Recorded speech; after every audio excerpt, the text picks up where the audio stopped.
हंसी बात पूछे पातर, पिया बात आपा नाही, धन जी से आपा नाही, धन जी से हो।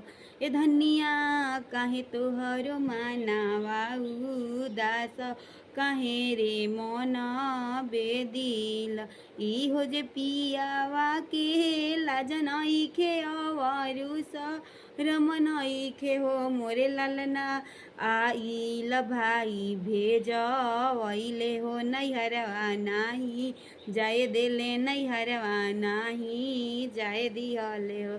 बोलिए त ए धन बोलेलु बोलहिना, जानेलु हो मोरे धन बनल बीजा पस, कोटावा हो विदेशवा नाही।